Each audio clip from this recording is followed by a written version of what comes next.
Hello students. तो बच्चों भी हमने लास्ट अभी एंगल्स के बारे में पढ़ा है कि कोरस्पॉन्डिंग एंगल्स क्या है, कोइंटीरियर एंगल्स क्या है, अल्टरनेट एंगल्स क्या है। तो एक नया कंसेप्ट और करते हैं, वर्टिकली अपोजिट एंगल्स क्या है। तो वर्टिकली अपोजिट एंगल्स, तो वर्टिकली अपोजिट एंगल्स क्या है। सबसे पहले तो देखते हैं वर्टिकली अपोजिट एंगल्स बनते कब है। तो बनते कब है जब लाइंस इंटरसेक्ट करती है। तो जैसे ये दो लाइनें इंटरसेक्ट कर रही है, ठीक है, तो यहां सपोज करते हैं एंगल 1 है और यहां सपोज करते हैं एंगल 2 है, ठीक है। तो वर्टिकली है ये दूसरे के, ठीक है। तो ये दोनों एंगल्स क्या है, जब लाइनें इंटरसेक्ट करेंगी तो उनके अपोजिट वाले जोन से एंगल होंगे। मान लो ये एंगल 3 है और ये एंगल क्या है 4। तो इनके एक दूसरे के अपोजिट वाले एंगल्स को क्या कहेंगे, वर्टिकली अपोजिट एंगल्स। और इन पर एक प्रॉपर्टी भी होती है।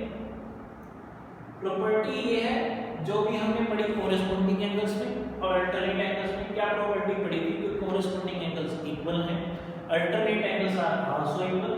तो सेम प्रॉपर्टी है कि vertically opposite angles are equal. ठीक, क्या है कि वर्टिकली अपोजिट एंगल्स क्या होते हैं, इक्वल होते हैं। मतलब angle 1 is equal to angle 2 and angle 3 is angle 4 के इक्वल है। तो वर्टिकली अपोजिट एंगल्स ये हैं आपके पास। तो क्वेश्चन चेक करते हैं, आपके दो क्वेश्चन करवा रहा हूं। तो सबसे पहले ये क्वेश्चन है आपके पास, दो लाइन पैरेलल गिवन है, L is parallel to M, मतलब ये दोनों लाइनें पैरेलल गिवन है और ये ट्रांसवर्सल, ठीक। अब एंगल 1 की वैल्यू 70 डिग्री दे रही है, तो 1 हटा देता हूं, इसको 70 डिग्री कर देते हैं। 70 डिग्री है। बताना क्या है, एंगल 3, एंगल 5 और एंगल 6 की वैल्यू। तो एंगल 3 की चेक करते हैं कि वैल्यू क्या है। तो आप इसी डायग्राम में देखो, अभी जो सा कंसेप्ट कराया, ये लाइन और ये लाइन इंटरसेक्ट कर रही है इस वाले पॉइंट, ठीक है, कर रही है इंटरसेक्ट इस वाले पॉइंट। तो इसके अपोजिट ये वाला एंगल है, तो वर्टिकली अपोजिट एंगल बनेगी। और प्रॉपर्टी भी अभी कराई कि वर्टिकली अपोजिट एंगल्स क्या है, इक्वल। तो एंगल 3 किसके इक्वल आएगा, 70 डिग्री के इक्वल आएगा, because vertically opposite angles are equal. अब चेक करते हैं, ये आपके पास 70 डिग्री हो गया एंगल 3। अब चेक करते हैं find the value of angle 5। Angle 5 की वैल्यू कितने डिग्री आएगी वो चेक करते हैं। तो इसमें 70 के क्रॉस में, अल्टरनेट में मैंने आपको बताया था क्रॉस में चेक कर लेना। तो 70 के क्रॉस में, मतलब एरो उल्टा लेके जाना, तो 70 के क्रॉस में कौन सा एंगल है, 5। तो एंगल 5 की भी वैल्यू किसकी इक्वल होगी, 70 डिग्री की इक्वल होगी। क्यों होगी इक्वल, क्योंकि हमने पढ़ा है कि अल्टरनेट एंगल्स आर इक्वल। तो अल्टरनेट मतलब क्रॉस वाला एंगल, तो इसके क्रॉस में इंटीरियर पोर्शन में ये वाला एंगल है, तो ये एंगल कितने डिग्री का हो गया, 70 डिग्री का हो गया। तो एंगल 5 की वैल्यू किसकी इक्वल आ गई, 70 डिग्री की इक्वल आ गई। अब चेक करते हैं फाइंड द एंगल 6। एंगल 6 कैसे निकालते हैं। अब सबको ये लाइन दिख रही है, ठीक है, स्ट्रेट लाइन, तो बना ली। ऊपर से ये वाली लाइन आ रही है, ये ऐसे आ रही है, ठीक है, ये वाली लाइन, और ये नीचे वाली लाइन है आपके पास जो यहाँ पर शेडेड करी हुई है। अब इधर है एंगल 6 और इधर है 70 डिग्री, ठीक है। एंगल 6 कर देता हूँ कि आप इसको 6 समझ लें, ठीक। तो इसको हमने एंगल 6 कर दिया। तो अब हमने क्या बताना है, एंगल 6 की वैल्यू। तो आपको एक कंसेप्ट याद आ गया होगा, लीनियर पेयर। लीनियर पेयर का मतलब लाइन लीनियर, पेयर में दो एंगल। प्रॉपर्टी उसकी क्या थी, दोनों एंगल्स का सम 180 डिग्री के इक्वल। तो यहाँ पर 70 प्लस एंगल 6 का सम 180 डिग्री के इक्वल होगा। एंगल 6 कितना आएगा, 180 minus 70 degree, therefore angle 6 is equal to 110, ठीक है। तो ये आपके पास फर्स्ट क्वेश्चन करवाया मैंने आपको। इसमें आपको एंगल 1 की वैल्यू 70 डिग्री दे रखी थी, लाइन पैरेलल थी, आपने ये तीनों एंगल फाइंड आउट करने थे। The next is major important, तो इसको थोड़ा ध्यान से देखते हैं। तो इस क्वेश्चन में जो आपको एरो दिख रहे हैं, एरो का साइन दिख रहा है सबको। एरो का मतलब क्या है कि ये लाइन से पैरेलल है।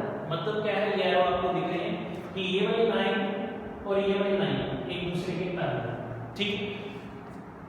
आपको फाइंड आउट करना है x कितने डिग्री है और y ये कितने डिग्री है। तो इसको डायग्राम को मैं बना लेता हूं। तो ये फर्स्ट वाली लाइन, ये ऐसे और ये ऐसे और ये ऐसे, ठीक। कोई एक वैल्यू बना लेते हैं, y की बना रहा हूं इस टाइम। तो ये लाइन इस लाइन के पैरेलल है, इसका एरो का ये बिंदु है, इधर 65 डिग्री का एंगल है, इधर 20 डिग्री का एंगल है। आपने क्या करनी है, एक लाइन कंस्ट्रक्ट करनी है, खुद से क्रिएट करनी है। तो ये लाइन हमने क्रिएट कर दी, ठीक है, ये लाइन हमने क्रिएट कर दी, खुद से क्रिएट कर दी। और कंडीशन क्या रखनी है इस लाइन की कि ये लाइन इस लाइन और इस लाइन के पैरेलल है, ठीक है। खुद से क्रिएशन करिए है, ये हमने खुद क्रिएट करी है, ये लाइन कि जो इस पॉइंट से होकर जाती है, और ये वाली लाइन इस वाली लाइन और इस वाली लाइन के पैरेलल है, ठीक है। अब मैं सिर्फ इतना पोर्शन आपने चेक करना है, इतना पोर्शन देखो, ये लाइन और ये लाइन पैरेलल होगी। मैं ऊपर वाला पोर्शन बना रहा हूं, देखो जो ये डॉटेड वाली लाइन है और ये ऐसे आ रहा है, ठीक। अब यहां पर 65, अब मेरे को ये वाली वैल्यू चेक करनी है सबसे पहले, ठीक है। मैंने इतना पोर्शन हटा दिया, ये नीचे वाला पोर्शन मतलब यहां तक रखा है ऐसे, ठीक है। तो ये बना दिया। अब चेक करते हैं, लाइनें पैरेलल है, ये ट्रांसवर्सल लाइन, ठीक है। ये ऊपर की तरफ है 65 एंगल और इसका अगर मैं मुंह देखूं, इसका मुंह नीचे की तरफ है, ठीक है। अल्टरनेट एंगल है बेसिकली, ठीक है। तो अल्टरनेट है तो ये कितने डिग्री का हो जाएगा, 65 डिग्री का हो जाएगा। अब जब आप डिनोमिनेटर वाला पोर्शन लोगे, मतलब ये डॉटेड लाइन और ये और उसके बाद ये लाइन, ठीक है। अब ये 20 डिग्री है तो इसको थोड़ा सा बढ़ा रहा हूं, ठीक है। तो ये 20 है, ये दोनों लाइनें पैरेलल है, ठीक है। ये ट्रांसवर्सल, ये इस साइड है तो ये वाला एंगल इस साइड है, ठीक है। ये दूसरे के क्रॉस में है ना, इसके क्रॉस में ये, तो ये कितने डिग्री का है, 20 डिग्री का, ठीक। अब दोनों को ज्वाइन कर देते हो तो ये डायग्राम बनेगा आपके पास, ठीक है। तो यहां से बना आपके पास 65 डिग्री और यहां से बना आपके पास 20 डिग्री। अब टोटल चेक कर लो इसका, यहां से यहां तक का, तो 65 प्लस ये 65 प्लस 20 तो कितना आ जाएगा आपके पास, 85 डिग्री, ठीक है। तो y की वैल्यू कितनी बनेगी आपके पास, इज इक्वल टू 85 डिग्री। तो y आपके पास आ गया 85 डिग्री। अब नेक्स्ट करते हैं, आपके पास find the value of x, x की वैल्यू बतानी है आपको।